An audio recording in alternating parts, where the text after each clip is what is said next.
Jumpa lagi sahabat dengan Sungkars Channel.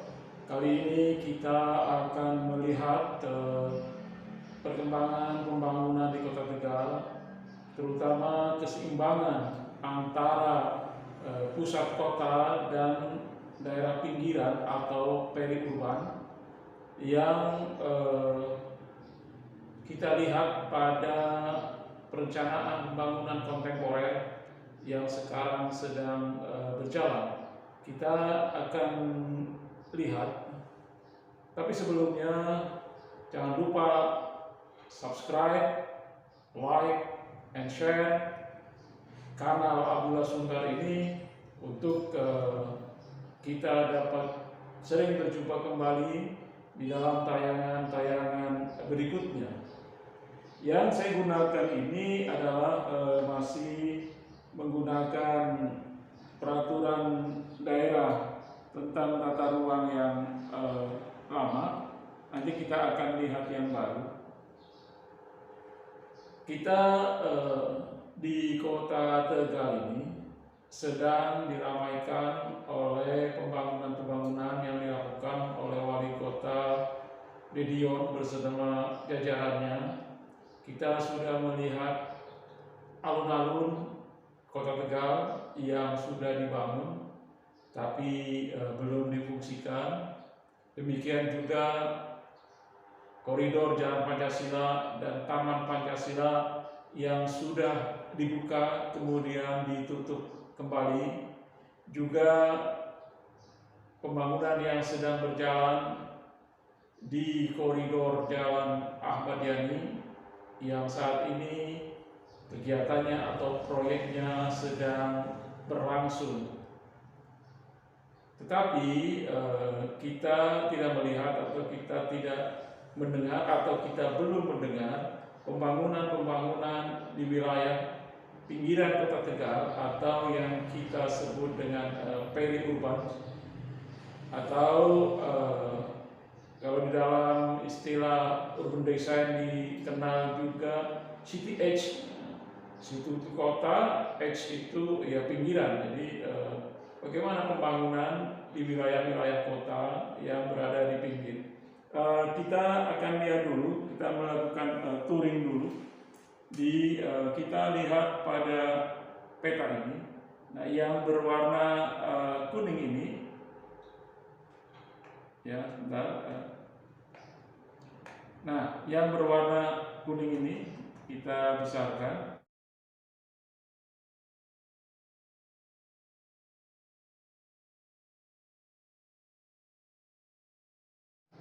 Yang berwarna kuning ini adalah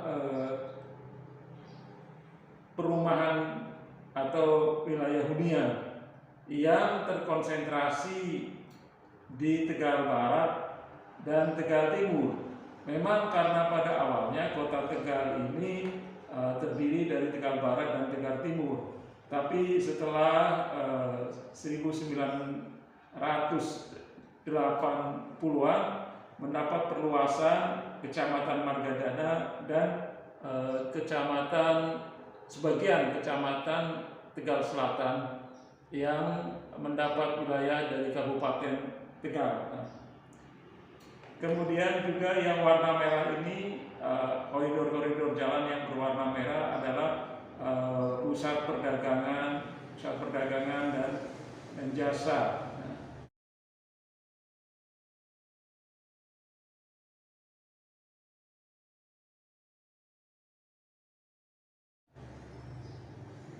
Nah, sementara pada sisi barat atau periurban ini dan sebagian selatan ini masih berupa lahan kosong terbuka.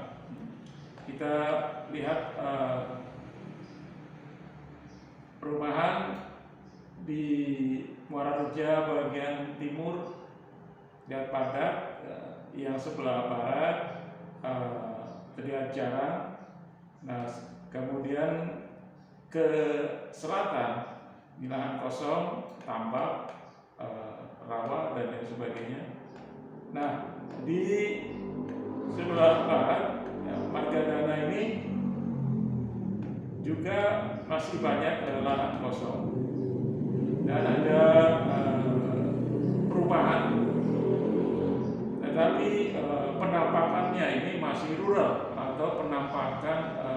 pedesaan, sangat berbeda dengan kawasan Tegal Timur.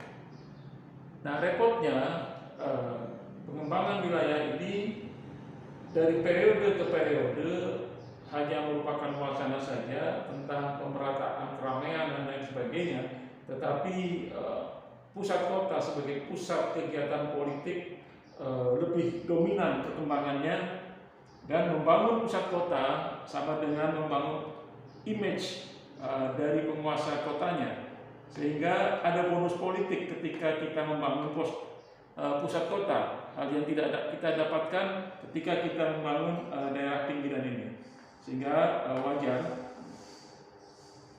Nah, kemudian pada sistem drainase juga kita lihat wilayah barat ini masih sering dilanda banjir. Kalau yang wilayah barat ini benar-benar banjir dalam pengertian water storm, karena air yang melimpas dari sungai dan juga runoff limpasan dari hinterland dari Kabupaten Tegal yang tidak terintercept. Nah, kalau kita lihat gambar ini, ini adalah polder Paiman. Ada 3 potensi banjir dari arah selatan yang berdasarkan kajian. Nah, yang terintercept ini baru 1.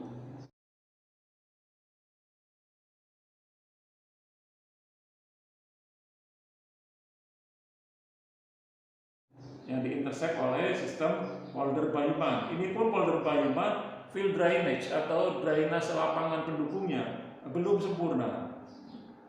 Ini yang dari Kali Gangsa. Nah, sementara yang dari Kali Kemiri belum terintercept sama sekali, sehingga ketika kemarin terjadi banjir dari luapan Kemiri, maka relatif tanpa pertahanan dan tanpa penanggulangan sama sekali.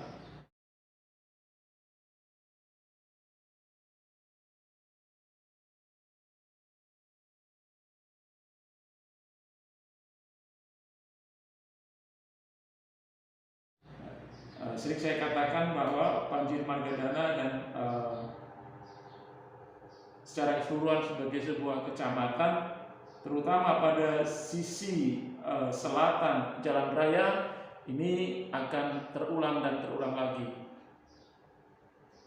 Ini perlu memerlukan pemikiran bersama. Tapi kembali kepada pembangunan kota yang terpusat, dan ini juga nanti akan kita lihat dilestarikan oleh perubahan peraturan daerah tentang tata ruang Kota Tegal yang baru saja disahkan, tetapi hasilnya relatif hampir sama, hanya mewadahi, hanya melegalisir tempat-tempat yang memang secara politis diperuntukkan untuk pembangunan, untuk membangun image sebagai kota yang modern, sebagai kota yang tourism friendly, yang akrab kepada pariwisata, dengan segala pengorbanan, dengan segala trade-off, dengan segala alih manfaat yang entah bagaimana perhitungannya, tetapi itulah yang terjadi di Kota Tegal dan akan terus terjadi, karena itu tadi peraturan daerah tentang tata ruangnya yang walaupun sudah dirubah, tetapi wilayah periurban ini, wilayah pinggiran ini relatif sulit untuk berkembang.